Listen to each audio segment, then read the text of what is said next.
He died quite young. 50. It's more than 50 years ago. Yeah, So well, I guess so. Yeah, because it would have been. I thought it was. I was going to say he only died in the 60s, but I'm going. Yeah, well, that is.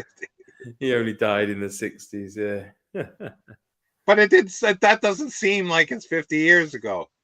Well, And I then don't really know how it all works because there's a lot more Woodhouse available in the public domain in the US because the Delphi book you can't buy outside the US, and it's ridiculous because it says it won't be available in the UK until like 20 because he died in the 70s, yeah, Woodhouse. 5. Yeah. So it's like 2060 or something, 2040 something. I don't know, 2040 something. That's it. Because I was thinking, yeah, I'm going to be pretty old.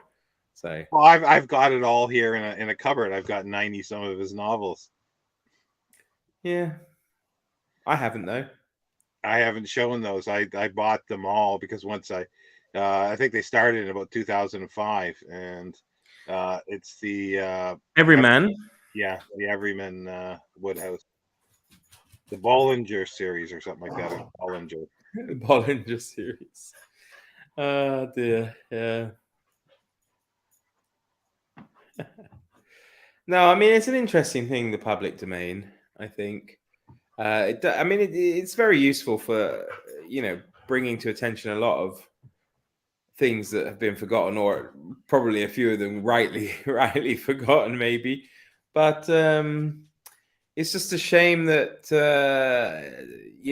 obviously it costs money to do, get people to do good introductions to them or put notes and stuff in them. So otherwise, you're at the mercy of whatever edition happens to be in the public domain, or you pay a lot of money. Because I mean, these publishers, they take the actually, it's funny, isn't it? Take the piss is probably more politically correct than saying take the mick these days, right? So they really take the piss, don't they? Because the big bulk of the work costs them nothing. Yeah, well, that's the thing, because yeah, if they just take the text and reprint it, then that's it. But there are going to be times where there are terms and jargon and things like that are hard to understand. Like, what do they mean? There's even that in Orwell, and that's what DJ Taylor has for as Canongate, I think. Canongate Publishing. Is it Canongate? No, I can't remember. No, it may not be. But anyway, he's been putting out 2 a year. There's 4 out. The last 2 are Burmese Days and Clergyman's Daughter. That'll be out in May, I think it is. But he's using the original editions, and because he can't use the authorized editions, because Penguin owns those. It's weird, isn't it? I wonder how they get away with all that stuff. Well, why they're not in new public copyright, domain. I guess it's a new version, so it's different. I don't know how it all works, but it's they own it. So, but I don't know if he can refer to that stuff in the notes. I've got the first 2 and I haven't read them yet, to be honest. And what does it mean? Sorry, I'm trying to reach Elvis's toy. What does it mean, authorized version, though? Means authorized by Orwell or his estate or his widow or by some academic, or who's authorized it? Well, it would have been from the estate, but trying to get it back to the way Orwell actually wanted it, the way it was originally written. That's how that was, but it's not the first edition, obviously. Right. I can't read that. From a design point of view, intellectual property in the UK is 120 years these days, although it isn't the same as copyright, etc. The family of the creator can seek to extend the 120 years. So is that what's going to happen with Tolkien, do you think? Because though again, of course, he died in the 70s, so it's a long time. But I don't know. It is it 120? Yeah, for copyright. So but what's the difference then? So you could still, like, even though it's the intellectual property, is 120 years, but as soon as it's 70 years or 70 whatever it is after the death, then they can reprint it. Anybody can reprint it. It's in the public domain. So what's I just think the that's just terribly unfair. You know, when Bond goes into public domain, I look forward to people writing Bond stories set in the Second World War. Well, I don't know how old you are, Aaron, but 2034. It's quite a well. It's not that. What is it? It's 12 years from now. 11 years from now. well, what are the ones that I'm gonna be Sean's age. what are the ones that Gardner, or is it Gardner that wrote the Bond ones? I don't know. There were other Bond ones. I don't know where they set. Well, I guess they're probably still Cold War stuff. I think the thing is, though, I mean, like the original published material falls under 70 years copyright. But if you like, you know, with Tolkien, his son did a lot of stuff, so that extends it as well. And if he made any changes to stuff his father wrote in those books, and those books are the authorized or official versions, then that extends the copyright as well, surely. But then the original edition will still be in the public domain.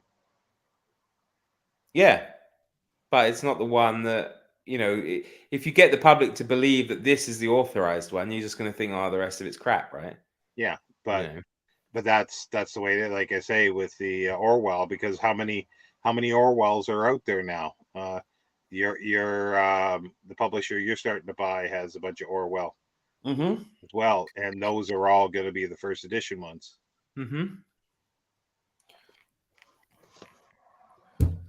Yeah, it's true.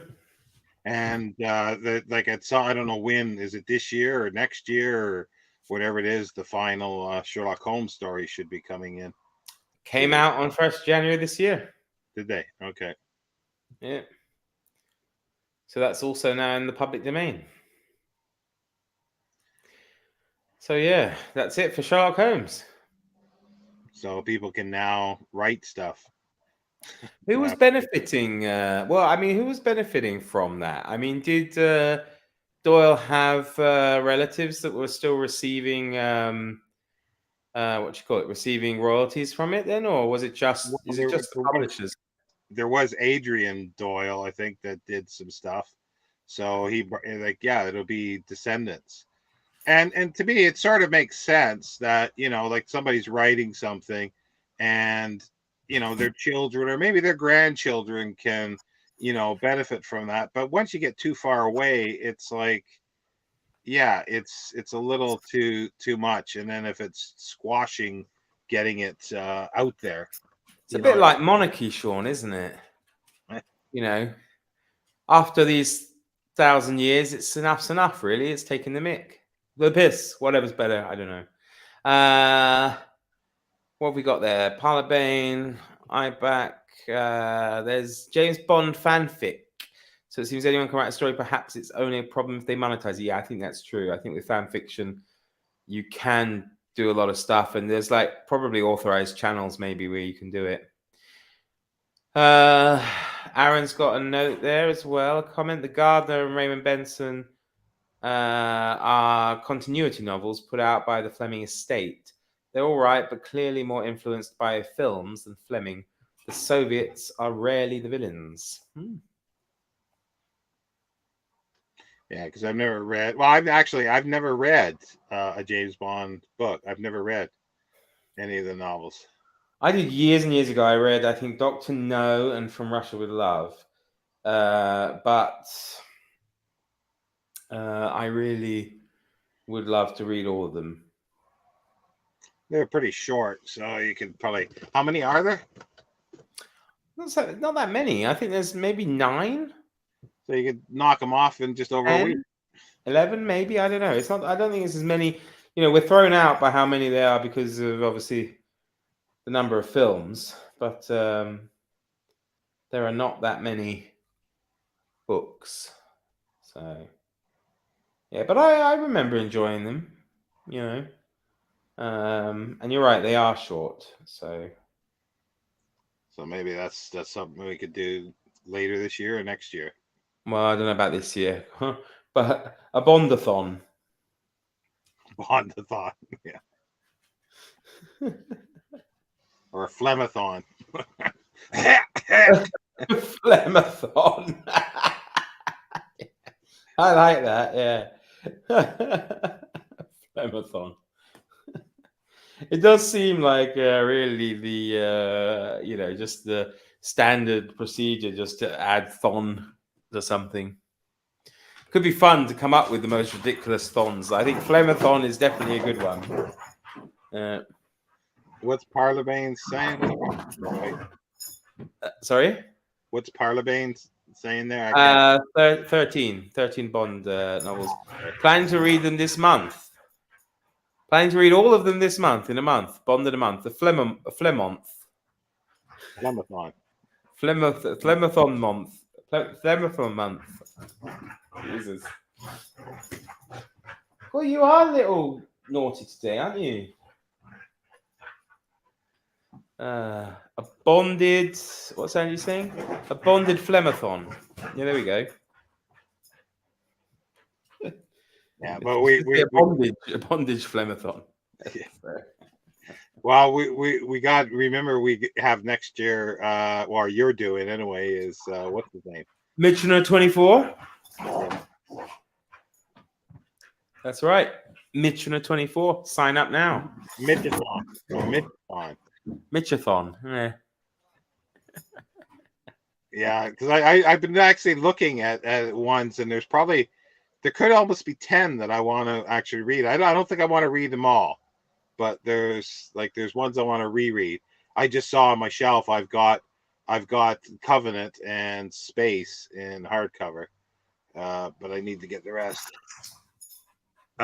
In for which Michener or Michener. Mitchathon. But then there's something else that will be happening next year as well.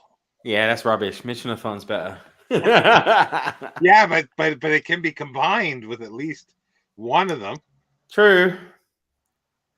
And that's going to be held back for a little bit.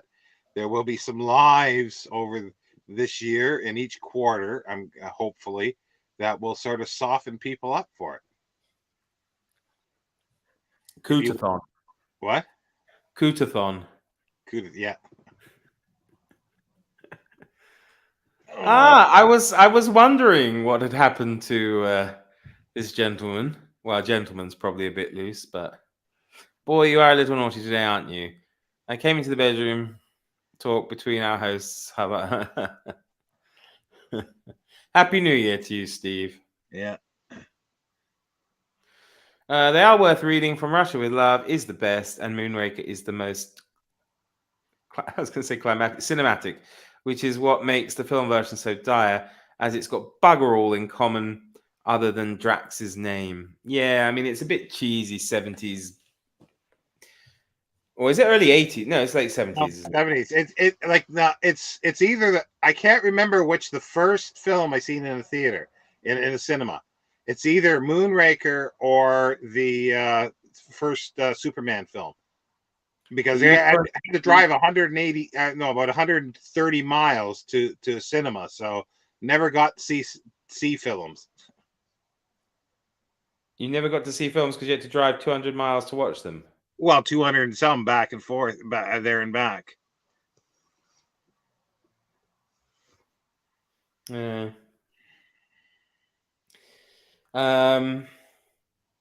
What was I going to say about it?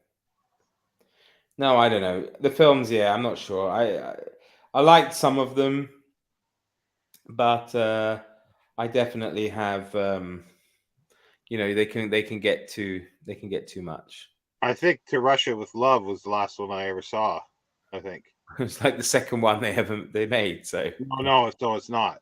No, okay, it's one with Roger Moore. But Steve, if you were here, that Mark's doing, we'll be doing Michener 2024. James Michener 2024. That's right. Yeah. No, it's the one with the ballet dancer, I think, and the guy living on the sort of that rock outcrop way up at the top. It's with Roger Moore, and there Not was the For Your blonde. Eyes Only. No. Could have been For Your Eyes Only. I don't know. Yeah, it probably was For Your Eyes Only. Yeah, that's it. Because I kind of remember Sheena Easton did the song, wasn't it? Yeah, then there's For Your Eyes Only. Yeah. For Your Eyes Only. Yeah. Yeah, that's the last one I've seen. It's the I've one seen it starts off, I think, in Gibraltar, and they're like doing some exercise. If that's the one, I think. And then he jumps down and he lands on the woman's boat, and he falls through the awning, and she's like there in a little bikini, and he's like, I better go. And then she's like, do you have to? And he's like, I think I can wait a minute. You know. Yeah, that's probably true. Yeah, I agree with you, Steve. I definitely prefer a dorky Bond movie to one where Venice is blown up, or for that matter, one where Bond dies, for God's sake. Yeah. Yeah, like I say, I've only seen little bits and pieces. I seen part of a Pierce Brosnan one, and I think that was it. They weren't that bad. They were still cheesy, the Brosnan ones. Well, he was supposed to have been long before that, because I don't know if anybody remembers Remington Steele. Loved it. Yeah, that was great. And I loved it as well because he's always quoting, RKO Pictures 1952 or whatever, he'd be quoting things from films. Calls away, Mr. Donahue. Yeah. Oh, yeah. Sorry, Aaron. Yeah, you're right. I'm wrong. Yeah, Gibraltar's Living Daylights. That's right. Okay, that's probably... Is that later? For Your Eyes Only, then? I don't remember. One? Maybe it's the skiing one. Yeah, I remember skiing in one of them. Which is the one where Donald Pleasance as Blofeld gets thrown into the at the beginning. He's in the helicopter and he gets thrown into like the nuclear reactor cooling tower or whatever it is. I think it's Donald Pleasance. It might be somebody else. I don't know. So that is For Your Eyes Only, the one with the helicopter at the beginning. Yeah, okay. Okay. But it's funny, I should remember that with Living Daylights, because I like that one, because it was Timothy Dalton, although a lot of people moan about him. He was my Bond, the one I really connected. I didn't like him. The only time that I thought he was actually good, and I don't know if anybody saw the series Penny Dreadful. Yeah, Penny Dreadful. But then didn't at some point he shaved, and then it's like, oh, that just ruined it. Like he works, like there was something with a persona with him with a beard that really worked, and then clean shaven. No, I can't believe you anymore. I just think I just have good memories of Dalton because I was born in 1980, so I do remember what's his name, Roger Moore, and that one last outing by Sean Connery. Is it A View to a Kill? Is it the kind of Thunderball, wasn't it that they redid? Or no, well, no, the one they redid. Well, yeah, no, I think it's A View to a Kill. Is the one where Sean Connery comes back for a bit, but I might be wrong. You can see I don't know him that well. I should do. The amount of times I watched them as a kid. But the Living Daylights was the one. Now I can't remember if Living Daylights was before License to Kill, wasn't it? Never Say Never Again. Killer Cure is obviously a Bond aficionado here. But Living Daylights was the first Bond film I saw in the cinema. So an easy rule to improve all 21st century Bond movies: the minute anybody connected with the film says the word patriarchy, you first fire that person and then publicly execute them. Sensible words for a happier world there, Steve.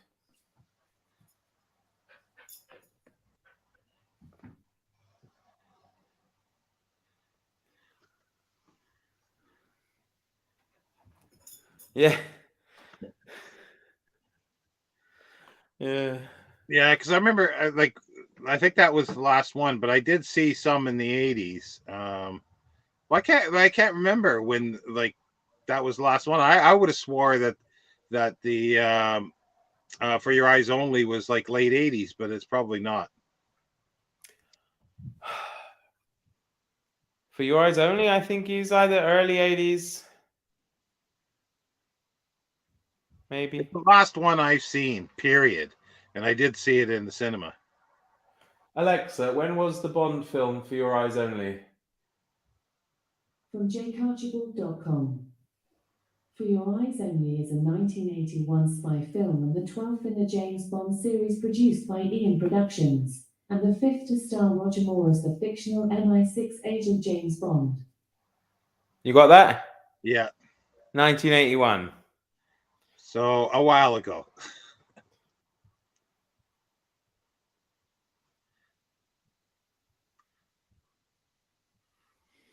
Instead, our next big screen Bond will be a woman. No. I thought that was just a joke. Well, they could easily have her as a 005 or something like that. Just have, just create a new character. It's not James Bond. Yeah, why do they have to do that? Why do they have to do that? Just create a new character. It could be his lost, sister from another Mister, and she's called Janet Bond or something. Yana Bond. Maybe she's Bond. Yana Bond from this part of the world. Yeah, Yana Bondova. But it doesn't even have to be Bond. It can be just another agent. Because there's other agents, aren't there? Because he's not the only agent for MI6. I mean, the thing is, we take it upon ourselves, and I like Idris Elba, and I wouldn't be against him being Bond at all. But if he's going to be Bond, and I don't know why we always come back to this, but if people want him to be Bond purely to be because of some ethnic diversity, then to me that's a problem, and I think that's unfair even to the memory of Fleming. But if it is purely based on the fact that he would be awesome, then that's fine, because I think he would be great. Well, Sean Bean. So yeah, so he was. I forget his name. Okay. So so they could have someone else as 005 or 0069 or whatever. Yeah.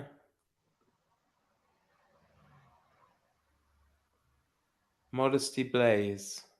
But that's it's an old thing. I don't know. I don't know anything about it. I've only seen one film with Idris Elba or whatever his name is. And it was a horrible film, and he wasn't very good in it, but it was a bad film, so I can't judge it by anything. But he's all right. He's all right, but I mean, the funny thing is, he makes his international fame, as it were, by playing an American, because he was in The Wire. That's what he. That's what he started off. Basically, what brought him international recognition.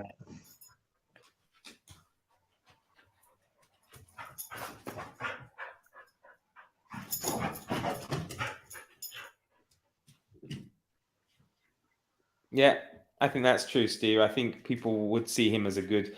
I mean, of British actors today, he is a good call for a character like Bond.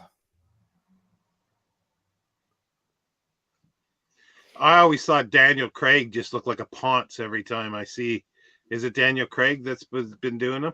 He just looks like a Ponce every time I see him, and it's just like, that's not Bond. Yeah, well, I mean, I suppose there is that, but I don't know. Yes, Killer Cure Luther, but Luther was originally just on the BBC, and I think it's only through, I don't know if it's on Netflix or HBO now, but it came to a wider audience. But I think it was because The Wire predates Luther, I'm sure, and it was The Wire, I would say, that really made his name. I've never seen it. I've heard of it, but I don't know. Wire is really good. I have to say, I really like it. It is a police drama or something, isn't it? An investigative thing. Luther or The Wire? Well, either one. I know I heard of The Wire, but I have no idea what Luther is. I Other think than he's Lex Luthor. some kind of cop who sees dead people or something. I don't know. I never watched it. I watched maybe the first episode, and because of that fact, it kind of turned me off. So Yeah, well, that's like I always thought that he just every time I see him, he just looks like a Ponce walking, like he's just trying to be suave and debonair or something like that, and you just want to laugh because it's so fake. what do you think, Steve, of Knives Out with Daniel Craig playing that whatever his name is, the Southern gentleman? Yeah. Well, I mean, but he is English, so the irony is he was doing an American accent. I started watching. I don't know if anyone else has seen it, and I know we should really be talking about books, but I started watching the series, The Young Pope. Have you heard of it, Sean? No, I don't know if anyone else has seen it. It's really good. It's Jude Law actually, and and I'm not a huge fan, but and it's Diane Keaton as well, who I'm also not a huge fan of, but they're both good in it. It's about a guy who becomes Pope. So there you go. Exciting, but it's interesting. It's well done. Yeah, I watched it the other day, Steve, and it was rubbish, which is a shame. never heard of it. Yeah, I agree, Killer Q. It was absolute pants. I've never heard of it. It's a new kind of like I don't know if it's trying to be like an Agatha Christie style whodunit series of films or whatever. Oh, but, don't do that with. Don't mention the new Poirot ones. The mustache. Oh God, I don't care how good that's made. I just when I first saw that, I think I almost upchucked my food because I thought it was so ridiculous and stupid of him, and there's no way I could watch it. There's no way I could watch it. Well, this is like the world's greatest detective or something, and he's almost like a cartoonish. What's his name? Yeah. Is it Foghorn Leghorn? I say, boy. I said, boy. That's and yeah, basically Daniel Craig spends the whole film speaking like that. So yeah, maybe. I don't know. He can't act his way out of a wet paper bag, but but he's also someone who just looks too young all the time. I think that's why even he's in his mid-40s, he still gets cast as, or late 40s, still gets cast as like the young Pope. Well, I suppose that's why late Pierce Brosnan 40s, 50s is still young for a Pope, so I suppose it wouldn't really matter. That's why Pierce Brosnan didn't get picked, I think, at the time because he was too young. He just looked too young. Steve Donaghy would still be young for a Pope. He's probably gone anyway. I like Knives Out. Yeah, the first one was all right.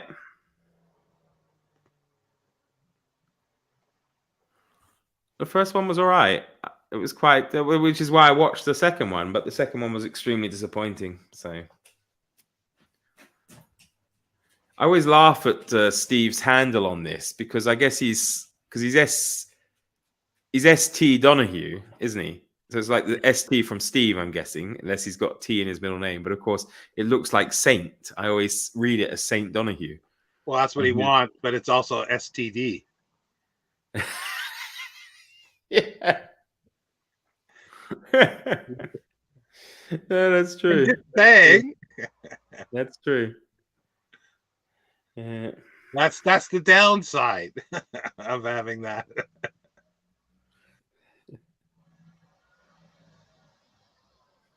Yeah. No, that's funny. I'm just so behind. I have no idea what's on out there anymore.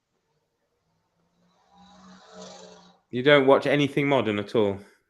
Well, I sort of do. I did watch this Canadian that actually was made last year, I think.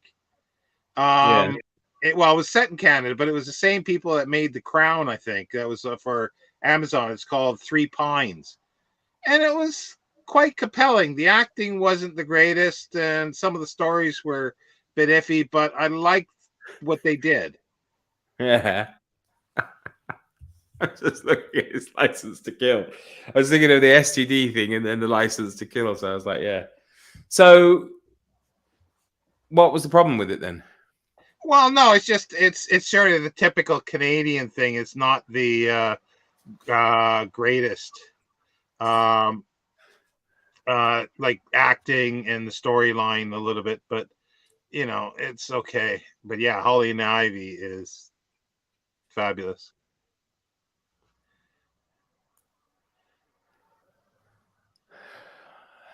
Is that still with the runt on there? I like in the Preacher. I think the Preacher series where they move it or no what it is, because he's what is it? Cruz is part of that what that cult, that religious cult, the Dianetics thing.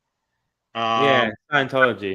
Yeah, Scientology, and the sort of God thing goes inside him, and he blows up, and it was like, I think definitely they didn't like the producers didn't like Tom Cruise. Oh, that was funny.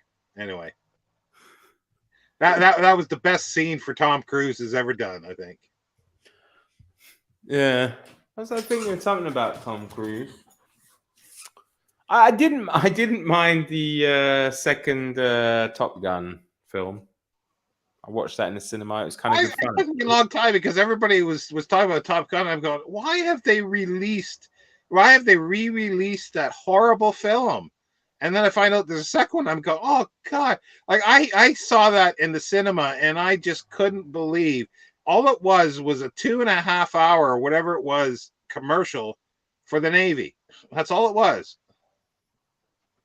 I thought it was it was one of the most horrendous films I seen at the time, and I just couldn't believe that they were re-releasing it. And then somebody told me it was actually a sequel, and I'm going, really? Why? But then people seem to like it, so what do I know? I remember being told that Deb used those. Sorry. Oh, bye. Sorry, I thought you wanted me to read it. That's why you were moving forward. Yeah. Sorry, I just wanted to get that one first. I remember being told Deb used those initials as grounds for divorce for Steve during their marriage in the reign of King Charles I. I believe Cardinal Richelieu officiated at the ceremony. The last Mission Impossible was a really, really tough act to beat. It was incredible. See, I gave up after Mission Impossible 2. I gave up and never watched another one since. So I have no idea. I remember the TV series. Yeah, I thought you were going to say that.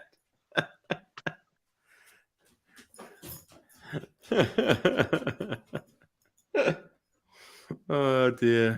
So do they have a tape that will just destruct, or what do they use in the new one? Or this message will self-destruct. Probably it's a phone. This mobile will self-destruct.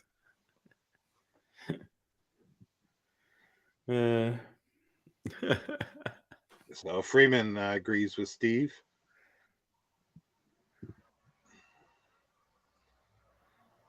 That's the one thing. Steve might know something about this. I was talking to Scott Danielson. I guess the second Dune film is going to be out in this year, I think. But there's a Netflix, the Weird Sisters or something like that. There's going to be a series that's going to be done from the Kevin J. Anderson and Brian Herbert books. I know nothing else about that. Weird Sisters, I was thinking of Terry Pratchett. Didn't he do that? Well, no, because I think, or something like that. I think because there is a book that they did, Anderson and Herbert, about the sisterhood of Dune. Okay. I think it's set a million years before, or I'm not sure, but I don't know. I don't know who's doing it. What actually is a screener? Is it like for members of the press to watch it before it comes out? or is it just like a trailer? Do you know, Steve, or not? Yeah, Steve, Sean. No, I don't really know. Right. I think it is something that's pre-release to get ideas, and then I think they change it. Unless Steve's a member of like the Academy or something, and he gets those special, DVDs where it says this is Academy copy. Don't. Oh yeah. So okay. Yeah. Well, that's all right then. Aaron is saying that he liked the first Mission Impossible film, and then he's watched a few episodes of the original TV series, which were good. So he likes those too. Yeah. I think the screeners now do the same thing as where, pre all this fandangled technology, where they would just screen it for a few people, like an audience in New York or something like that, and they judged to see what they liked it, and if there were scenes that they didn't, they may change it. They would change scenes. But is it a saggy butt though? Oh dear. Well, I think we might have to call it a night. That's part of the reason I wanted to get on earlier this week. So, are you around? The Hobbit. We didn't talk about The Hobbit. Oh, well, I was going to say, if you're around at the weekend, we can jump on again. Yeah, because you finished it, didn't you? So we can discuss it next time. Though, have you got positive things to say about it?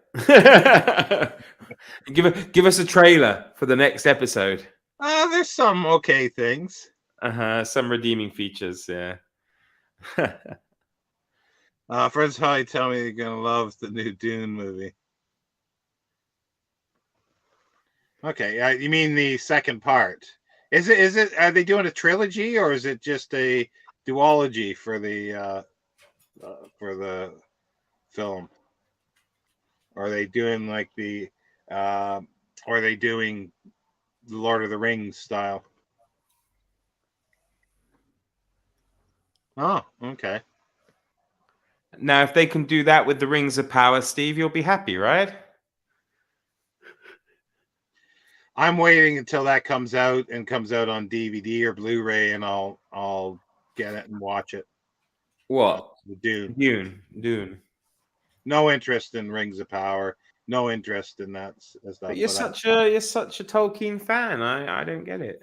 I will now watch. I haven't even looked to see if The Hobbit is free on Doohickey Prime. But in my version, the dwarves would have let him get Frodo. Is it Frodo? No, not Frodo. Is it Bilbo? Bilbo getting eaten by the wolves. They not Dildo. Bilbo. I did say Bilbo, didn't I? Oh, sorry.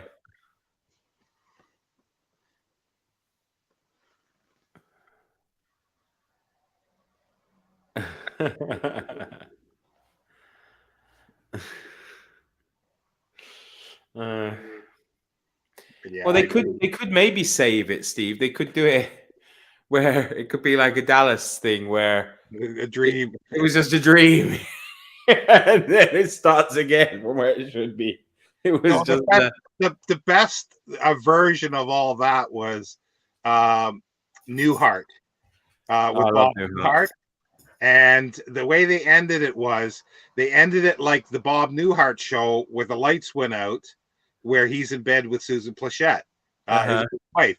So they did this other one, and then they ended Newhart with the lights going out, and then the lights coming back on, and he's in bed with Susan Plachette. I had this weirdest dream. And then it started lights going again. He goes, I think you need to wear more sweaters. I can see you got your fashion tips from the brothers Daryl. Oh, it's my brother Daryl. It was my other brother. Did they always wear the plaid? Was it? Were there three Daryl? Because there was, hi, I'm so and so. This is my brother Daryl, and my other brother. My other brother Daryl. Yeah. But was the original guy also Daryl, or what was his name? Yeah, he was Daryl. He says, I'm Daryl. Yeah. Hi, I'm Daryl. This is my brother Daryl, and my other brother Daryl. Yeah. I love, and he's still alive, old Bob Newhart. I mean, it's incredible. He's well into his 90s. So yeah, that was original comedy when he was doing stuff, but hello on the telephone stuff in the 70s. His albums were great. They were legendary when I was young. Oh right, yeah. Well, that would be good then. Rings of Power is irredeemable, like Stalin and Hitler is condemned to hellfire for eternity. Yeah, my brother Daryl, my other.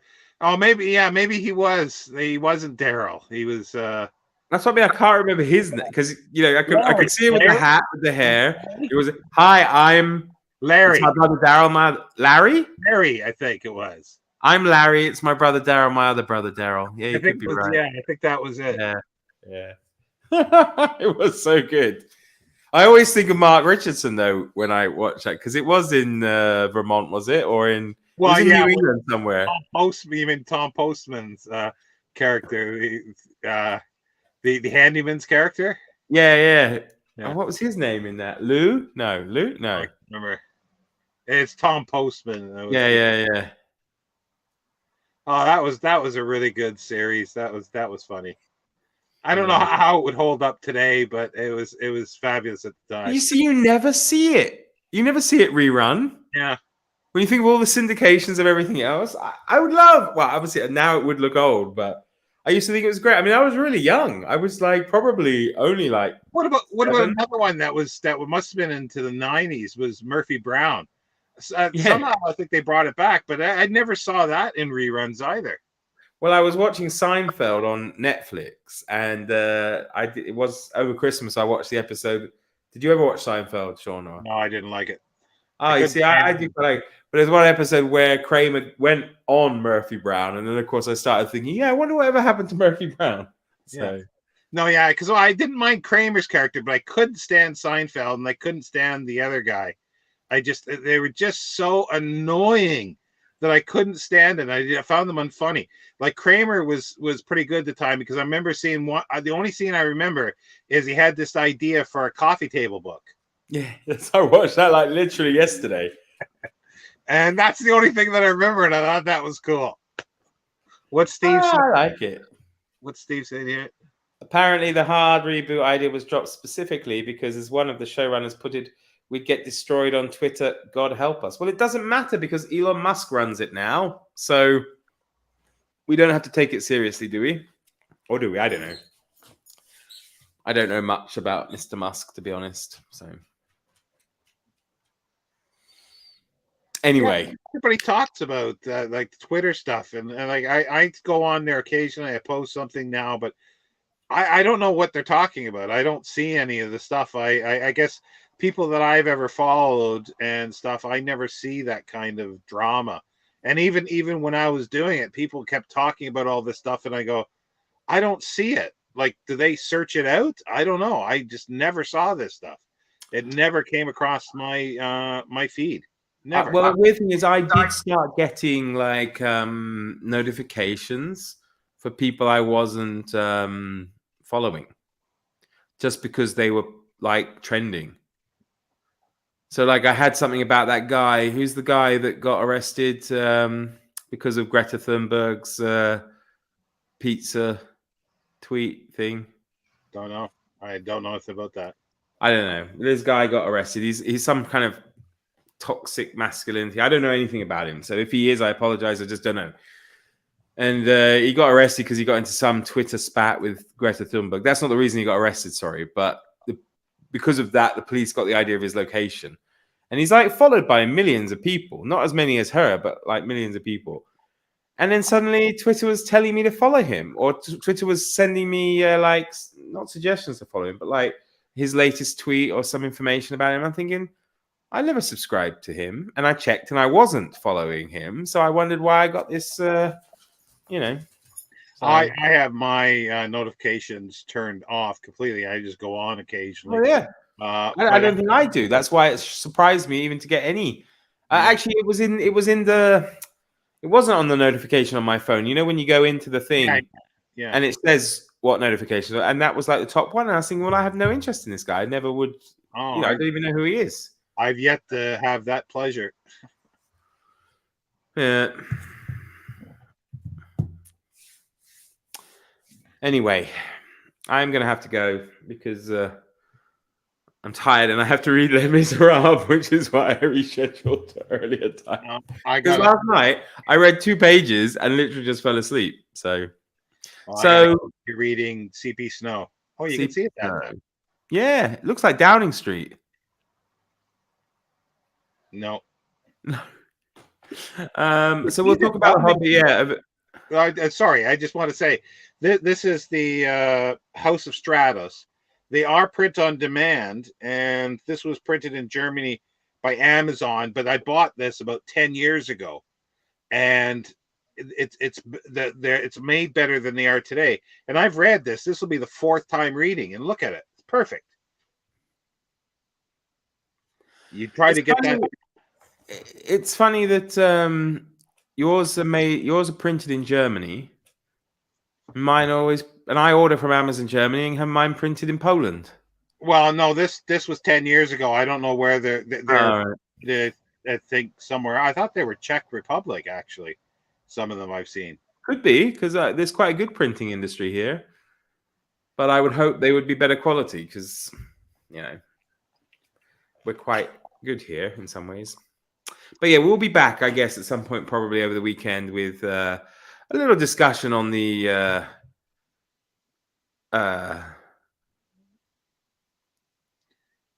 Hobbit book. I was going to say the Bobbit, and I was like, "Why is it Bobbit?"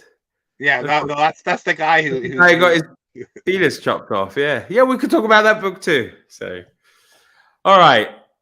Well, actually, no, it's not up to me to say goodbye because it's your channel. Bye, everybody. See you next time. Thanks for coming.